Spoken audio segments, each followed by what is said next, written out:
গোটা দুনিয়ার মধ্যে শ্রেষ্ঠ কান্ট্রি বাংলাদেশ।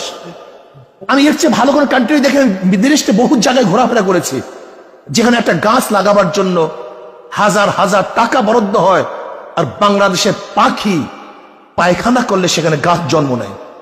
যদি জোয়ারের মধ্যে কোনো গাছ চরের মধ্যে ঠেকিয়ে দেয়, সেখানে বাগানের সৃষ্টি হয়। আমাদের দেশের মতো এত শিক্ষিত সমাজ গোটা দুনিয়ার মধ্যে নেই। আজকে দেখবেন একটা ছেলে যদি কোনো প্ল্যান বানায়, তাকে আমরা জেলের মধ্যে ঢুকাইয়া রাখি, তার ব্রেনের গুরুত্ব দেই না। অথচ যদি বিদেশ হতো, আমাদের হাজারো ছেলেরা আমরা দেখছি এইটা বানায় সেইটা বানায়, যখনই বানাতে যায় তখন তাকে কি করি, এই জঙ্গি জেলে ঢুকাইয়া রাখি, তার ব্রেনের গুরুত্ব দেই না। বাংলাদেশের মধ্যে এত ব্রেনি লোক গোটা দুনিয়ার মধ্যে নেই। ক্যামব্রিজ অক্সফোর্ডে আপনি দেখবেন, এমনকি হার্ভার্ডের মধ্যে ভালো রেজাল্ট করে বাংলাদেশের ছাত্ররা, সবচেয়ে ভালো রেজাল্ট করে। এই ব্রেনকে মূল্যায়ন করি না, এদিকে গুরুত্ব দেই না, এদের নিয়ে ভাবি না। সবাই ক্ষমতা কেন্দ্রিক চিন্তা করি, দেশ কেন্দ্রিক কেউ চিন্তা করি না। আসুন আমরা সম্মিলিত ভাবে নীতি আদর্শ ভ্রষ্ট যারা বিগত দিনে চুরি করেছে, ডাকাতি করেছে, দেশকে লুটপাট করেছে, ওদেরকে প্রতিহত করি।